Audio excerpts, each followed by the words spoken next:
Well, hello everyone, and welcome to episode number 11 of the Nosedive podcast. I'm Vinie, and next to me we have Mark. Mark, how have you been doing in the last few days? Weeks. It's been a week and a half, Vinny. Week and a half. Yeah. We last spoken and recorded an episode. Yeah, no, I'm good. To be fair, I'm still doing it. I'm still checking when you say episode 11. I've written it down here, episode 11, and yet in my brain I'm like, is it? Yeah, it is. It is. I'm all right. I actually had a little play with one wheel yesterday for the first time in a little while because it's February, isn't it? It's just not very nice in the fields where we have to ride around. It's a little bit squishy, a little bit wet. Yeah. But I had my kids with me, so I said, boys, we need to do some drop training. Everyone keeps teasing me that I make these ramps. I don't go over them. Don't go over them at all. So we set up in the barn a couple of little drops and stuff like that, and we just did loads of practice. And of course, my youngest's Pint, the eldest one, I had an issue with the front sensor, and then the youngest's one started flashing yellow. I'm like, don't do this, please. But thankfully, thankfully. Well, we're in the dry. We're in a barn. It was lovely. A dry barn. It's got carpet on the floor. It's lovely. I know. Thankfully, just unplugged the sensor, took it off, plugged it back in again, and it magically fixed itself. Okay. So just a little, basically turn the foot pad on and off again, as far as I could make out. But just made me start start twitching a little bit. Not another one. These boards, both these Pints are coming up for 5 years old now. And they're probably on about 1,000 miles each. So something's going to give at some point. You know, you can't keep expecting it to live forever. For example, batteries. How's your Vesc battery, really? They're pretty much fucked, if I can say. It's weird. I've been riding that CBXR for a lot of miles. It's been my go-to race machine on the FM setup. It had loads of range and some good power to it. And I put it in my Vesc 4 months ago, I think. Right. And just changed it up for a stock battery to get some more range on the Vesc, because I had a stock battery in my Vesc and that was not ideal. And it definitely did the trick for the range, but I didn't actually do a lot of sessions. I think around 5 on the CBXR. And last week we went for a ride with Dan and Jess. As you know, Dan and Jess are from the UK and from Portugal, and they were on a visit in Bruges, and we had a nice ride. But we did a little tour around Bruges, and after the first 8 miles, I noticed my battery was already very low. So that's not normal behavior for the CBXR. And when I stopped riding, immediately the battery level went up to 75%, which was really odd. I never noticed that in my rides. And Alexis immediately told me there's probably something unbalanced in your battery because of this behavior. It points out that something is wrong. Dan confirmed that, because Dan is a very good technician on batteries. He makes these batteries and stuff. And you had the right people to diagnose the problem with you. You couldn't have had a better team. You know, someone could have just rocked up with a little table, popped it up with the tools out, and started working on it there. Really, soldering iron. So I got immediately diagnosed, and they told me not to charge that battery, because I charged it the night before and everything seemed fine. I got a green light on the battery, but it actually has a BMS in there, which is the charge only. Converted BMS from Future Motion. Right. And apparently that BMS is not doing its work, which caused the battery to unbalance pretty quickly. There could also be a loose solder. There was somebody on the video comments that had a similar issue, and for them it was a loose solder on the battery. So it could be loads of stuff, but I'm not an electronic engineer. I'm not going to take any risks. I think it's time for a new battery. This is the conversation I had with Vid and then Gel as well, because I'm thinking, I'm trying to figure out, my GT goes for miles and miles and miles, but my kids are getting bigger and the Pint's range is slowly dropping. So I'm thinking I need to do something here. I don't really want to start forking out for second-hand XRs when I could upgrade Pints. Particularly one's 10 years old. He doesn't need an XR. I can't pick up an XR, for God's sake. Yeah. So I was I'm trying to figure it out, and talking about flight packs and all sorts of things. It's like, oh, but you need a separate BMS thing, and I'm like, what the fuck's a BMS thing? I don't understand. I need someone just to get one of those Vesc for Dummies books. I need one. So if someone wants to produce that, cracking. I'll buy one of those. Yeah, I'll be in the nosedive colours as well, because they're usually yellow and black. But I was trying to figure out. So we literally, me and the kids literally watched your video this morning, and they're both sat there going, I want to go to Belgium because you can ride anywhere in Belgium. And I'm like, yeah, you can. So yeah, they're hooked. So sort something out. I showed them the on Instagram the dirt track place you went to. They're like, we want to go there as well. So basically, my kids want to go on holiday to Belgium. So right. I just ride onewheels all the time. We're working on that. So hold on to your horses a little bit. The planning is coming together with Skirt. We are really planning on doing some smaller stuff, a bit more spread out through the year. And we hope there's a lot of people in the UK that want to come back to Belgium. A lot of people. Some people that are planning holidays to go to Belgium in the summertime. We are really pushing hard to put in some collabs with some other companies and make sure that we can do some stuff in Belgium as well. So don't give up on us yet. No, we certainly won't. So you got what's the plan? Swap out the battery, swap out the BMS? There's a few options. I looked into it, and Fungineers has like a battery box with battery and BMS all together in a package, which is pretty affordable, around 600 euros. Then there could be the option of configuring those three parts, but then you're looking at around 1,000 euros. So I'm still working it out, but it's going to be an 84 volt battery to get some more punch and range in that machine. All the power. Speaking of Vesc and Fungineers, should we just slide very seamlessly into letting our guest in? Because he can maybe, I don't know. Throw him in the mix. Perhaps our guest, if I can actually click the buttons. What is going on with my laptop? Come on. Seamlessly, he says, and then nothing is working. Why? This is just about right, isn't it? It won't let me let him in. I might edit this bullshit out here. Let me let him in. I'm clicking the buttons. Everything's... Oh, there we go. There we go. Hello, Hannes. How are you today? Hello, hey. Good morning. I'm good, fine. Thanks. I think you hear me and you see me. Yes. We do hear you and see you. I literally just said I'm going to seamlessly... We were just talking about Vinny's looking at prices of some Fungineers stuff to fix his Vesc. And I went, we'll seamlessly bring our guest in. And then I'm there hitting buttons and it wasn't working. So it wasn't very seamlessly bringing you in. How are you, man? Okay. How have you been? Yeah, I'm fine, thanks. Excellent stuff. Yeah, Excellent. It was unfortunately a tough week. My wife and my daughter were sick all the weekend. It was my daughter's birthday on Thursday, and we had to cancel all the parties. And but now they're well again. That's the most important part. Yeah. So we have mentioned you, I think, probably every single episode, and every single episode we've got to bring Vescman on. We've got to bring Vescman on. So we decided let's actually do what we planned to do, because you were on the very top of the list of people that we wanted to talk to. But we wanted to build up the audience a little bit and evidently show that Vinie and I basically know nothing about Vesc. Well, I know nothing about onewheels, basically, other than how to ride them moderately okay-ish. But we wanted to bring you in. But then, obviously, this week, there's been a bit of an announcement as well for yourself with a bit of a collaboration, if you want to expand on that a bit more. Yeah, we've been seeing it online. It wasn't too bad to wait a little while to invite me. So, more things are coming together. And the announcement was from Float Life Europe, as they announced the team. And it's not only me and Rahel. It will be some more riders as well.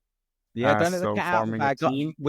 We don't know anything else other than yourself and Rahel at the moment, which is a fantastic pairing. So how did that come about? Because obviously you're a Fungineers rider already. So did you approach Benoit? Did Benoit approach you? Actually, I'm not an official Fungineers rider. I'm just we are like friends, and I wanted to support him, and he wanted to support me, like Mo from Fungineers. So an ambassador. Yeah. Just when I started with everything with Vesc, then he decided to send also like a Mo. No, but I once I did get a prototype motor for testing. Yeah, and later on also sometimes I did get something for free and for testing, and sometimes I just buy the stuff because I really love what they are doing. So it's not that I'm fully sponsored by them, but we have a very good relationship and I love what they are doing. At the moment, I was testing the sound piece, the sensor for engineers. I did get I had the first version that's like 2 years ago, and I didn't like that.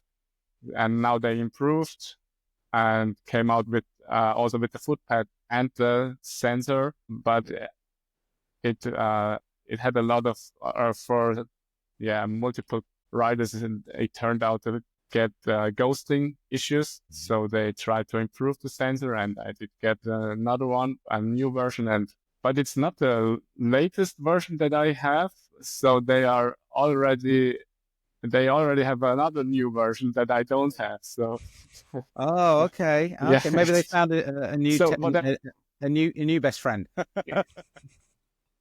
yeah. But what I really like on their philosophy is that they always try to improve and improve and improve. So it's really, as you can see, maybe I just had the Thor 300, and then they already were in the development of the Thor 400, which was even more powerful. So, and also with the motors, they are already, they just fixed all the issues they had with the MK2 Superflux. Actually, the Superflux 1 was very superb. Yeah, it was awesome. And then they just wanted to change to make it easier to plug in the motor and stuff like that, and mess it a little bit up with the second version. Then I think now they are already at the third version, which is everything is like they expected to have it for the second version. So it's the third version, but they are not happy with that. They already developed the next version of the Superflux, which is more, has stronger magnets and is for the high voltage Vesc builds.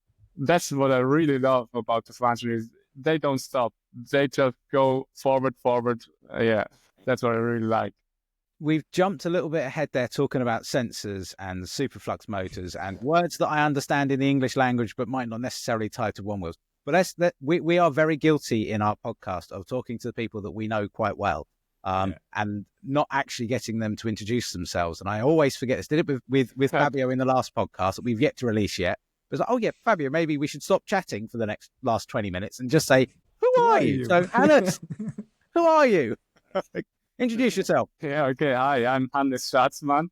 I'm from Liechtenstein, and I started to ride one wheel 5 years ago when I turned 40. So 2020, and now in 1 month I will turn 45, and it will be 5 years of one wheel riding.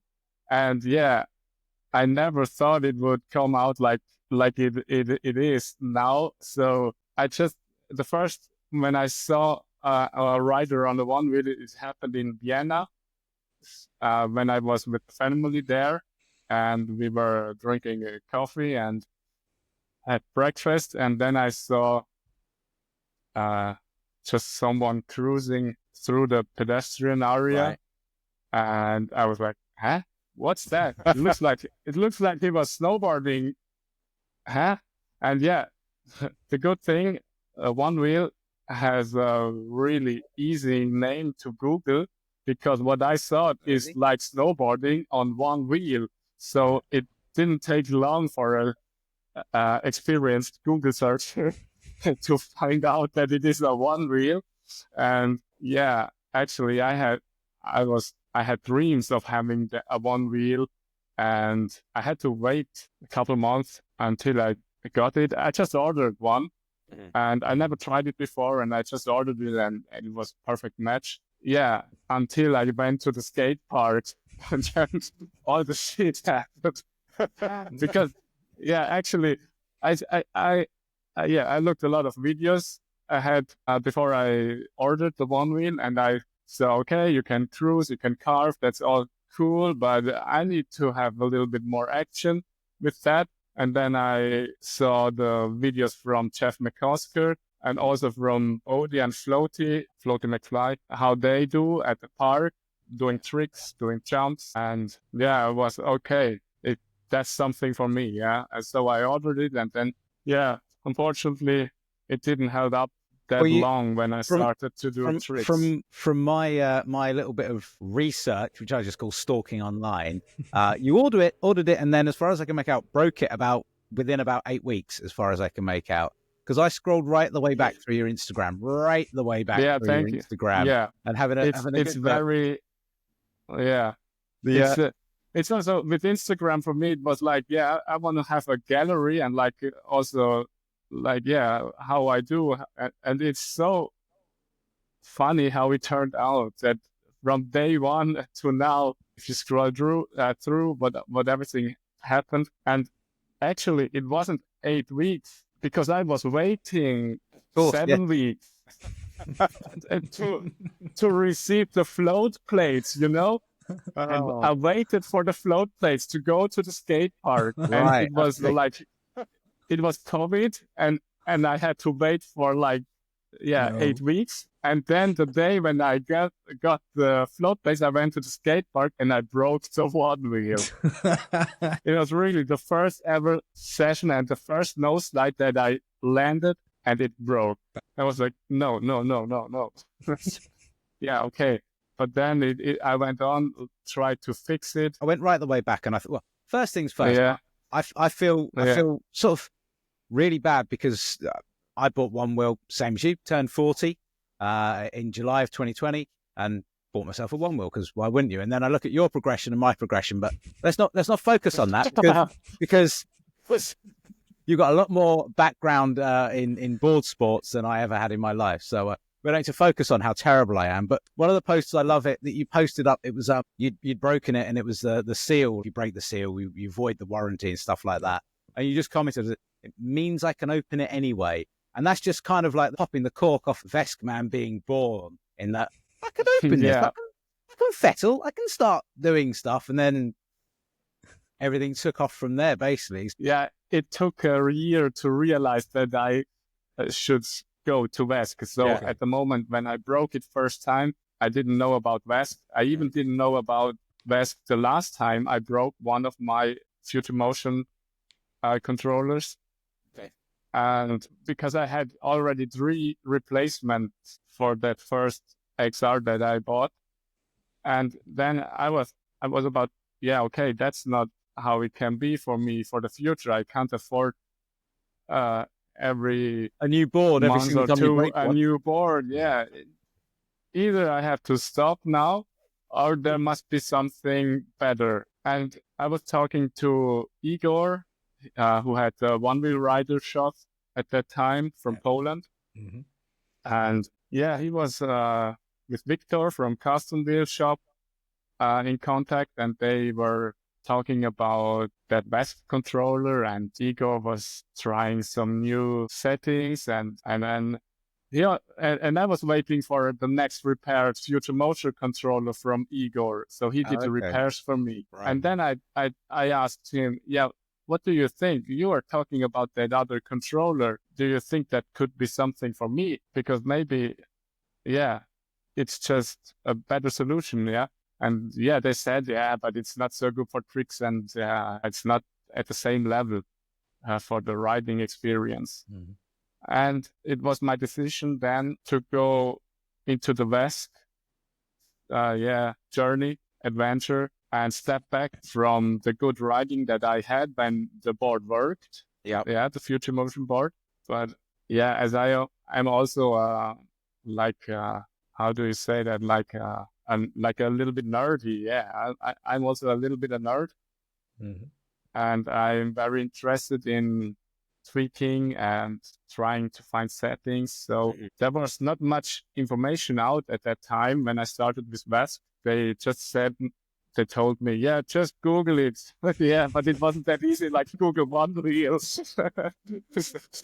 There was only the video from Mitch Lustig that I found, like when he had a Vesc controller in his hand and talked about I don't know, whatever. Calibration. Yeah. Yeah, I had no idea. I can imagine. Then it was possibly, now you can Google Vescman one wheel and a million things come up. So it's almost when I've started trying to look at it a little bit for my kids' pints and stuff like that, and I look at it and I think it's an overwhelming amount of information, and there's videos upon tutorials of how to do that and solder that, and there's so many different videos out there. But then you take it back 4 years or so, I imagine it would have been very, very technical, just as in proper nerdy, use this circuit for this thing and I this. think it was an empty box by then. Yeah, but I was. I have to say, I'm not that nerdy, so I'm more the maker. You are now. No, I'm still the maker. But yeah, I had the learning curve and I dived into it. But for me, it was not reading because there was nothing to read. So I started doing. So I just took it and went all the settings through and tried to feel what changes. And because the help screens at that time, they were just like, what is P? P is the setting that you can, the value for P. And D is the value that you can give for D. And I is the value that you can give for I. So that was the help text. Yeah. So I really had to feel it out. So it was like, okay, of course it's the value that for that parameter, but what does it do? Yeah.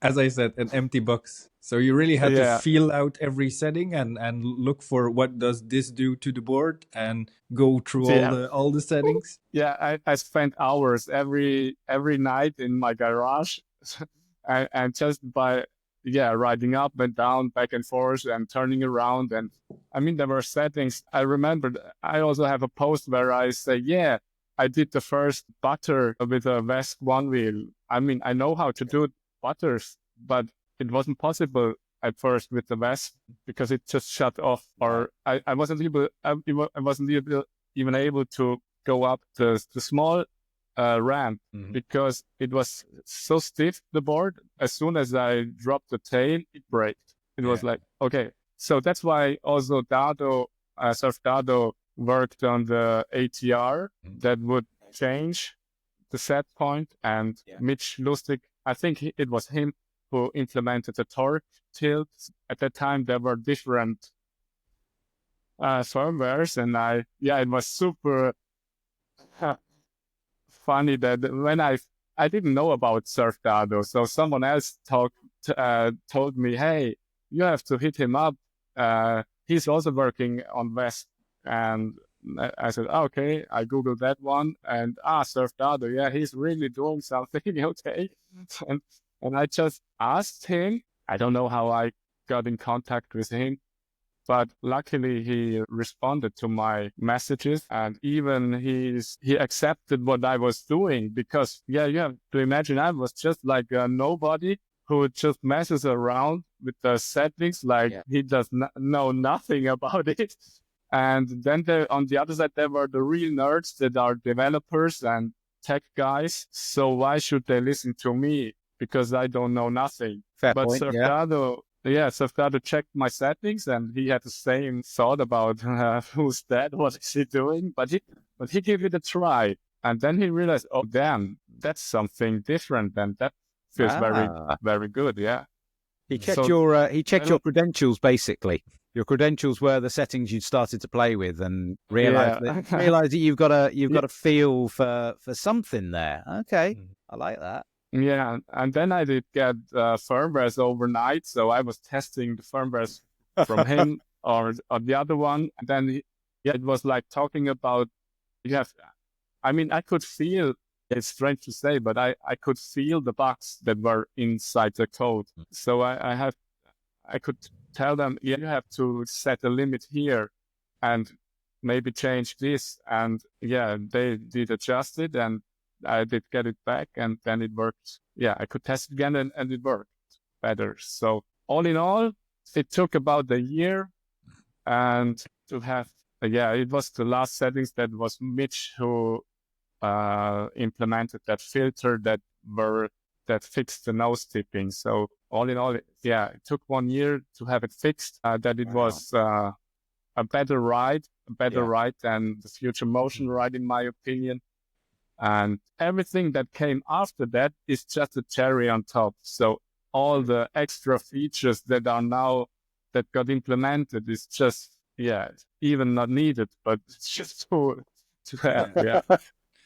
So you probably also have a lot of holes in your walls in the garage from testing and having the board shooting around, or not? No. No, because I've No, seen really. I've seen a lot of guys in Belgium when they first take out the Vesc. I don't know what it is, but they tweak some settings, and I've heard a lot of stories of gentlemen that had a one wheel that shot off into the wall, having a huge hole into the wall from not knowing what they were doing. So it definitely takes some.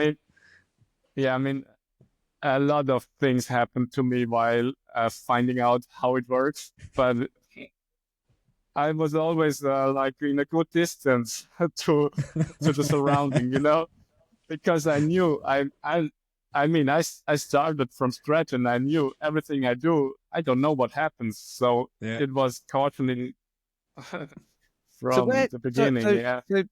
I'm developing a question here in my head. Obviously, I've gone back and I've looked at a bunch of your videos you have on YouTube, and I love the fact that the videos you were making 15 years ago snowboarding are basically almost exactly the same. It's almost as if you've been trying to recreate the tricks you were doing snowboarding 15 years ago on YouTube on a one wheel in a skate park now. Is that where your feeling for being able to judge the minute changes in the Vesc settings has come from, or did you just develop that as part of riding one wheels? Oh, that's a tough question. So at first, really for me, it's the one wheel is the replacement for the snowboarding. So from day one, I was able to ride, to carve, and even to do tricks. It only needed a little adaptation for me, for the movements, like to learn how different the one wheel works compared to the snowboard. And what looks similar is because I did a lot of sliding, and I really love to slide. Mm-hmm. We've seen that even more recently. Your videos recently have just been the tire doesn't go on the tarmac. You just slide everywhere now. Yeah, and actually, when you're at that point to be on top and slide, it's just that what I did with the snowboard. So sliding is not different. It's just different to get into that position with the one wheel or with a snowboard. So the sliding is not harder, and that's why it works so well for me, because I did it for 20 years on a snowboard, So speaking of sliding, I do just want to check on your health. Back in May 2020, you posted a video entitled Nutcracker. And you made an interesting noise at the end. Anyone wants to, I suggest scroll right the way back. If you think, I could never ride like Hannes, I'll never get that good, scroll right the way back. He makes a very interesting noise when he lands on his testicles on the wall. But just want to check you healed now. Everything okay? Because that looked painful. It didn't hurt at all, because I was lucky in that landing. It looked very dangerous, but I was lucky, very lucky. But also, if you scroll back to the beginning, it was like everybody. I have my first drop posted, my first, I don't know. So I started, maybe the learning curve was a bit faster, because I remember I started with the fins, and for me with the fins, I mean, I could just do 180s because I know how to do 180s. Yeah, but I decided to go. I decided to go. There's two reasons why I decided to go without fins or hooks or whatever. First of all, it's super exhausting to jump all the time with a heavy board under your feet. Oh, and I'm old. I'm at the same age as you. Sorry, I can't do that. And it hurts my back. It hurts my back when I do the drops, the jumps all the time on concrete. And I'm still at the skate park, but not that high. Maybe nowadays I jump also higher, but it's different. And I love to ride one wheel and not to try to have it exactly the same as a replacement for the snowboard as I thought at the first 1 or 2 years. So, but then I decided to have it specific. It's an own sport. It's one wheel. It's not the replacement. So, and for me, the one wheel is, without it's just like as it is. Yeah, To me, like it's the like classic one, the classic one. yeah.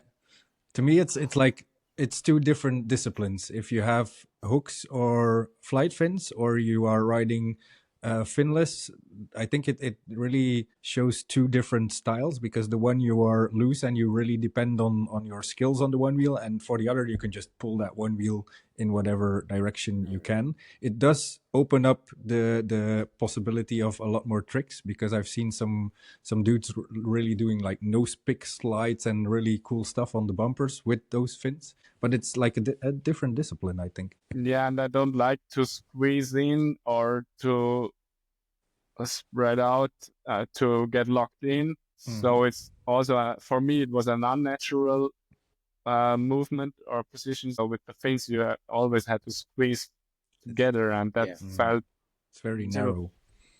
it didn't feel nice. Yeah, as you said, it's for me it's the same. And also they go harder. They do more sandy stuff with the fins and the hooks. But actually, I feel much more confident. I mean, maybe for others it looks also that I'm going full send, but for me it's at a much slower speed. So everything I do is, and that's also what I wanted to achieve with the bowl tune. I wanted to have an easy, chill ride at the skate park. It was possible with a one wheel XR to climb up quarters, but how? Only with full speed in pushback position, and then you could come up. But now I can just easy with a slow tempo, slow speed. I can go up, turn around, and that's much. For me, it feels much nicer, yeah.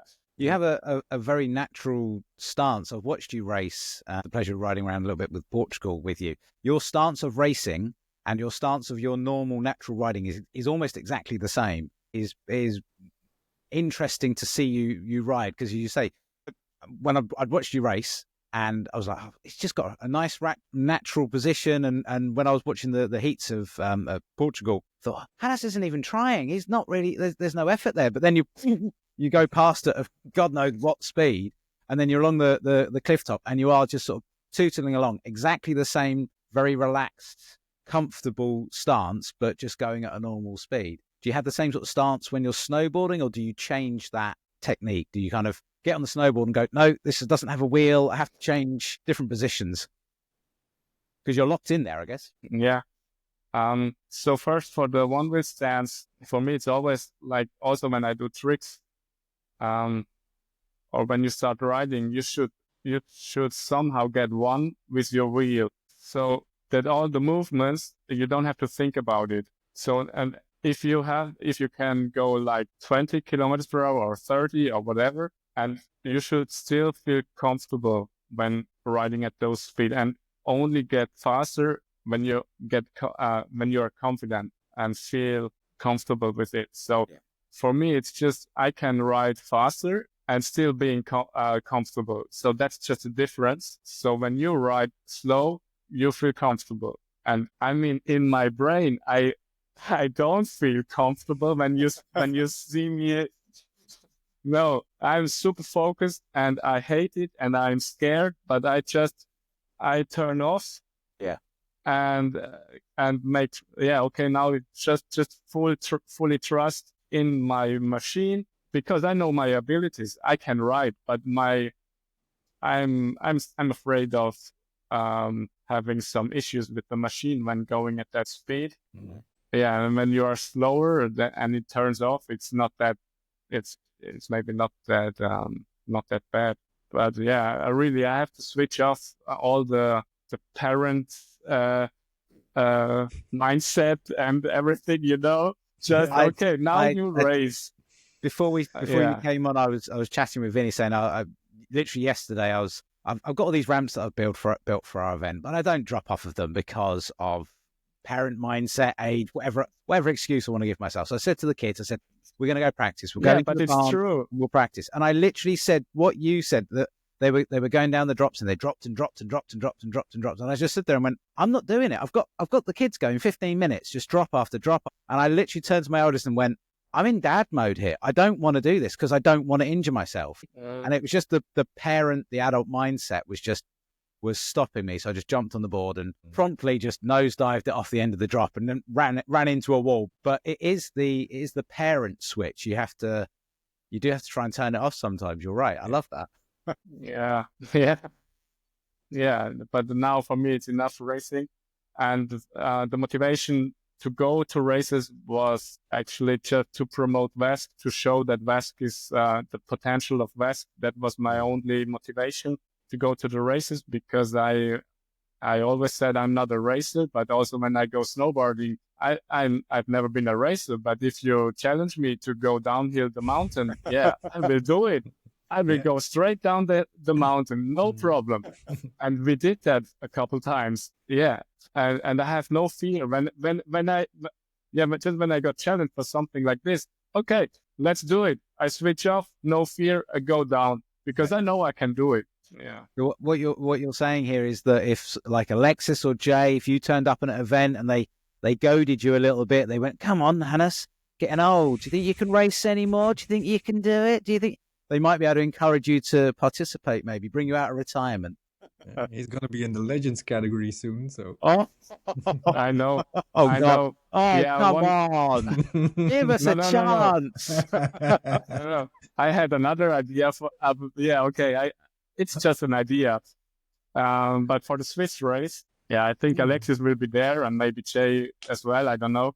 But we also have Maiko. He's still for racing. He can still race for the Groms, but I suggest he should race and compete with the men's category. And if I am the organizer and I don't have time to race, maybe we could do a legend, master, and junior race. So that would be the race against the winner, like from the men's category. And 3 generations race. And I'm told all the time not to say things. My team tell me to shut up, and they do. Oh, I need to go.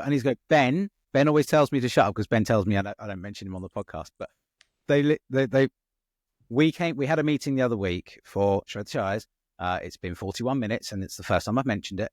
And we came up with the similar idea of the winners race, kind of doing I don't know if we do it. Someone else might enjoy the idea. I baton just race. said it's an idea. We have a baton race. So you have men's, women's, and Groms winners, but we do them as a baton race around the racetrack. So they go to some point over a feature, hand a baton off to see. It might be quite a nice, just a little fun, the winners against each other and mixing it up a little bit. So I like the legends, the Groms. That could be an interesting race to watch as well. What you said about Alexis, I remember when I was in Belgium at the WOW event, I didn't race there, but I had some fun competitions with Alexis in the race course and also at the Ride Hermes segments. So we went there, and I like that. It's just I don't like the whole day racing, and what I don't like is the waiting. The qualification. I already hated it when I went to snowboard competitions, and that's why I stopped going to competitions in snowboarding, because why do I have to wait, and then the qualification, and then next turn, next run, and then wait 2 hours, and then second run, and then maybe you qualify for the finals, and then maybe it's even the other day the finals. So that's what I didn't like at competitions. So, but I like to push each other, and I like to have competitions just one by one or with friends, and it's not that I would. I mean, everybody can see I'm not slowing down now. I'm just not competing at races. I still do my stuff, and I go, and I just really, I really don't like the super fast racing. I can do it, but I don't like it. Mm-hmm. And that's something. And that's the difference. Yeah, Jay said to me, for example, he likes racing. He's a racer. He loves it. and I don't love it, He bounces. but I can do it. So that's a difference. Yeah. It was interesting that you mentioned the Ride Hermes, because some people might not know about that, but next to the official races, there's also an underground segment going on each season, and normally the EOL is going to tap into that as well this year. So can you elaborate a bit more on how that works, or what is set up in the underground? Yeah, basically it's just like Strava app or something, that you have some tracks or segments of a big bike track or trail recorded, and everybody can go there and hit the times, and you can go several times there, and in the end see how it turned out in the ranking. In the end, you need the app, and then just hit the record button, and then you can just ride like for 1 or 2 hours inside these courses or segments, and it will be recorded everything. Yeah. So just, you don't have to manage it all the time. Just hit the start or record button, and then it does the job for you. And yeah, it could also be interesting this year, not only for the EOL, but maybe maybe also in the Netherlands, they started doing a lot of Ride Hermes, I guess, and also Vit in Slovenia is planning something. I know there's a couple of guys in the UK looking I have a lot of Ride Hermes segments here, but nobody ever comes here, and so I stopped. Yeah, I have some recorded, but if anybody wants to show up here, it's not. I don't train and every day in these segments. I just created it and did ride it maybe one time. So there's a chance to beat me. I was about to say that. And what I love about the Ride Hermes is the idea to have, like I have it here, I have my own segments that I created. But if I come to Belgium or wherever I go, I can challenge those guys from there who usually ride these segments and trails, and maybe I can beat them and leave world domination, a challenge for them. So if you just travel around and find some of these segments, that could also be very fun. That's the nice thing about the Ride Hermes app. You've got the Future Motion app where you've got the segments and stuff, and it is a pain to try and mark out segments on the Future Motion app. You can't get too close, and it can't be this far. Oh God, I gave up. I gave up within like a week of them launching it. But the beauty of the Ride Hermes is you can have an FM board, you can have a Vesc and whatever, and record it that way. So it is a proper universal app, which is great. Yeah. You mentioned, you touched on slightly on the Swiss race, Swiss tournament, as is now being called. Are you allowed at this point, because I can't shut my gob, but are you allowed to talk anything about what might be happening at the Swiss tournament this year? Yeah, of course. The idea for the tournament and for the event itself is very clear. It's the fourth time that we do the event at the venue in Flims, so we know very well what and how to do. And what is special, we have a very big hall. It's the ice hall where they play hockey in the almost the whole year. But for about 2 months, it's closed, and it's the ice is melted out, or I don't know, and it's the concrete floor there. Okay, and we can have a skill park in there and some skate park obstacles. And for this year, the plan is to have it open for the whole 2 months that it is that there is no ice. So we will have a skill park in there for what I said, 2 months. Oh wow! And nice. So that gives us also a lot of preparation for the event itself, because the event is like rather to the end of these 2 months, not right at the beginning. So we have a good time to prepare it. And what's new, but I still have to look at it with Fabian, but he told me, why not build a skill line inside the hole through the stands of the yeah. So I said, okay, yeah, why not? Yeah, that sounds interesting. So he wants Use the whole like area. Yeah. the whole arena and starting at the stands, and then there's the possibility to pull out these how do you call it, from the isocator, the walls and the tribune, yeah, the sitting benches. yeah, no, yeah, also that, but just from the ice, yeah, the banners, The barrier. yeah, just the barrier. Yeah, you can pull it out and drop in like somehow from the stands and have a line, a skill line there and going up. So this will be one racetrack that we have, because we plan to have multiple racetracks this season. That's the main difference. So everything will be like last year. So we have the fondue, the cheese fondue. We have, yeah, the Ride Hermes, the race course outdoors, and also the indoor skill and skate park.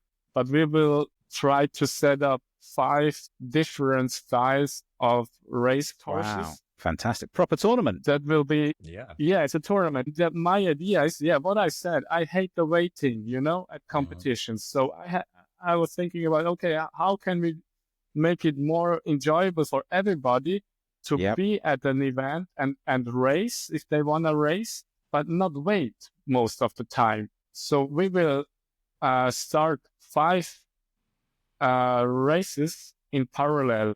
So all these racetracks can be held in parallel. So you will get like a plan for a tournament. So let's say at 2:00 you're at racetrack 1, at 2:30 you're at racetrack 3, and so on. Yeah, interesting. And then each competitor does get a schedule for the races, and then you just show up where you have to show up, and you will find.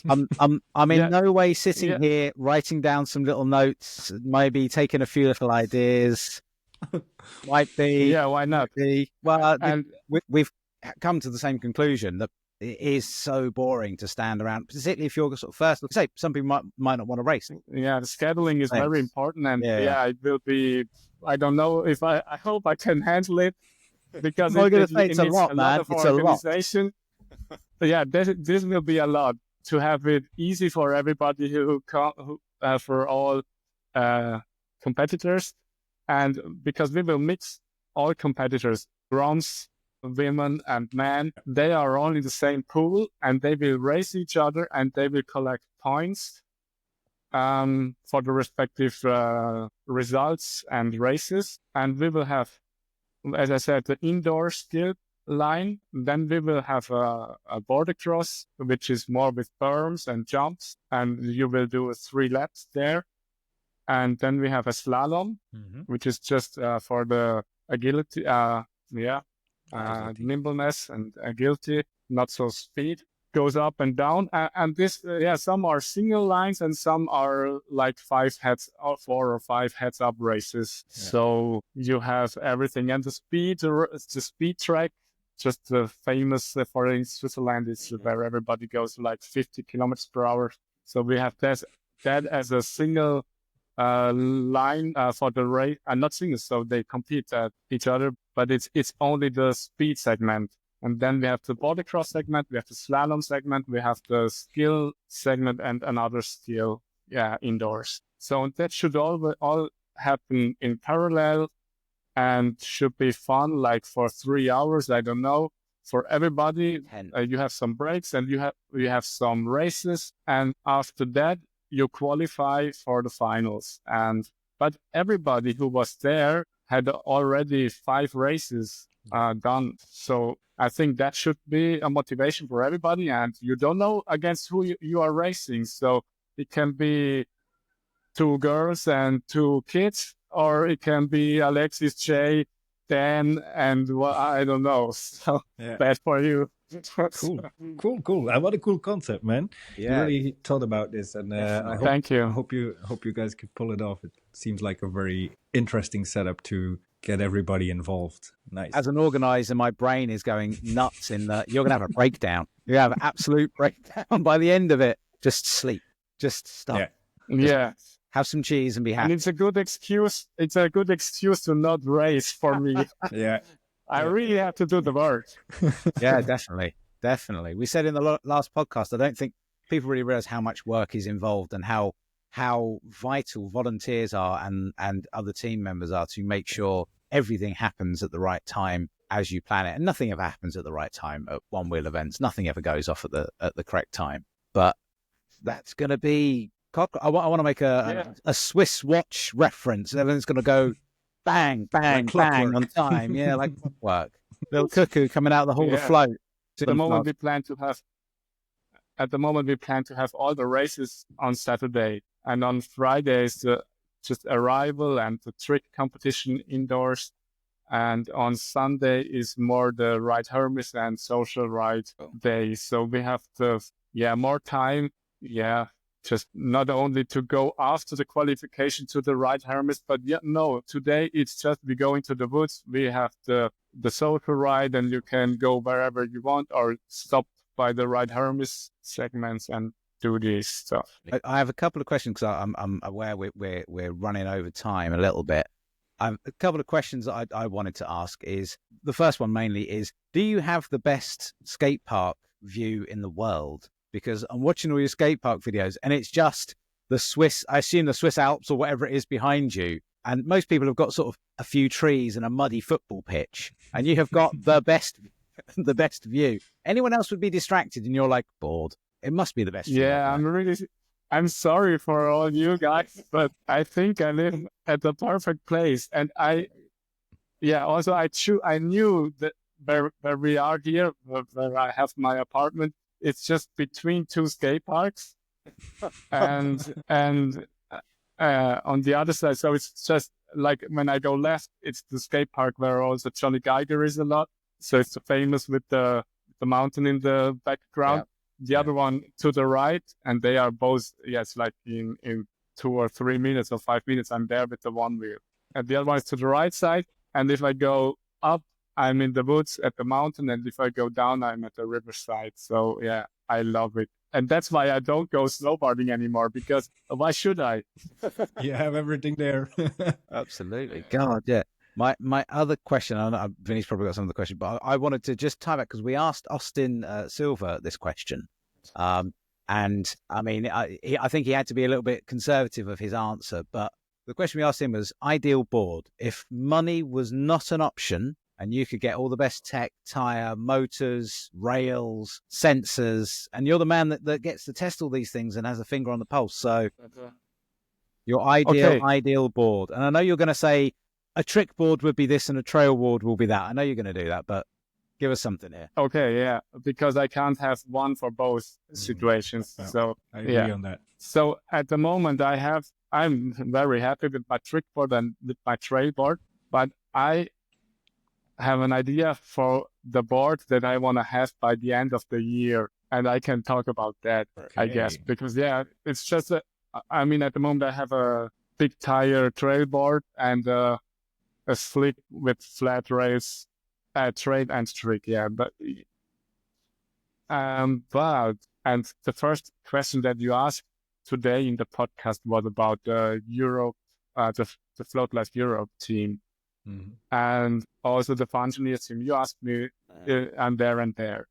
And I have good relationship to both of them. And what I hope is to bring it together. Okay. I don't know if that works, but that's what I wish could happen. How many checks is Benoit going to have to write you? For a How free many listen. How many checks? Benoit's going to have to give you this and that and that. Oh, Ben, if you want me to be the best... Fresh grip tape every ride. No, it's just from the beginning, I wanted to have it possible to customize your board. Just the question that you asked me now, I want to have a website where you can choose from all the parts. That was my dream. When I started with Vesc, that's my dream. I want just one website where I can collect. Okay, I want these rails, I want that control, I little want that drag, motor, drag I and want drop that to build your own bits Yeah, and pieces. I'd love that. yeah. That would be the ultimate Yeah. best. So for everybody, because you can choose just what you want to. Yeah. But for me now, I know there is a motor coming. I hope it is. I don't know. It's only one prototype out there, and let's see how the results are. And I don't have it. Yet. You don't have it yet. Yeah. No. Yeah, I don't have it. I just don't have it. And it's with stronger magnets. And I want with the Thor 400. My Thor 400 is a prototype. Yeah, I got that for free. But it was really the very first prototype. It doesn't support lights. But I will have another Thor that supports lights. And with the motor, with the stronger magnets, and with the high voltage, I think it's 134 if you have 32 cells. And all that in modular rails from Float Life. First with that Superflux and a Trail Pro 2 tire. So like just a normal board, just a normal board, but super powerful. And I don't want it that powerful because of the speed, but for efficiency. So I want to see how will be the efficiency with a high voltage, strong magnet, and these 32 cells. I want to know how far can I ride. Ride or slide?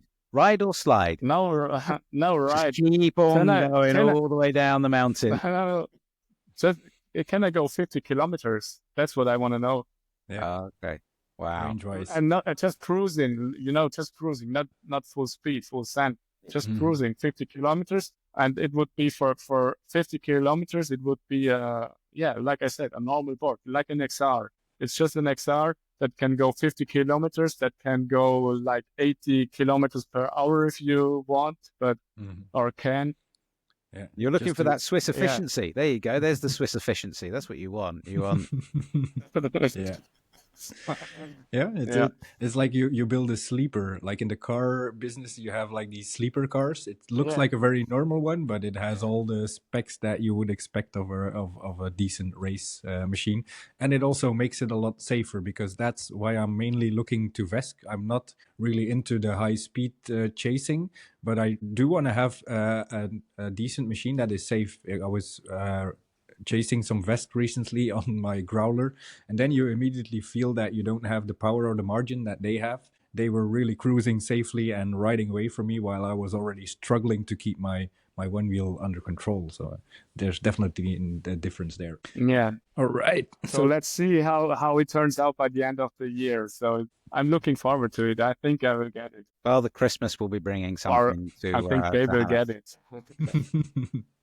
I hope so, man. I hope that your dreams come true and that we can connect even more people and more companies within this community for real. That's wicked. Hannes, we had so many other questions, but we are going to bring you back, because I wanted to talk about features. I wanted to talk about the bowl tune and all those bits. We've kind of dabbled in that a little bit, but we will have to bring you back to chat on another time, because it has been an absolute pleasure. I've got so many questions I didn't ask, which is this is typical, really. Yeah, it's been so long. Thank you.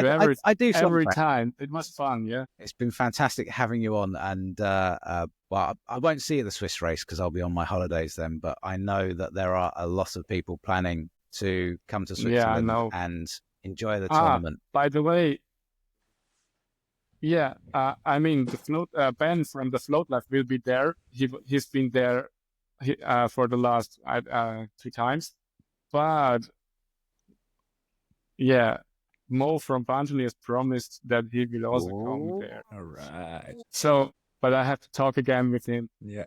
Nice. He has to come now. He has to come. Yeah, that would be cool to bring the people together. Hannes said you're going to be there. It's as simple as that. No promises. He said you're going to be there. You were going to bring the new motor for him to fit, and then he'll race in all 5 tournaments at the same time and win them all. We're going to start manifesting that from now on.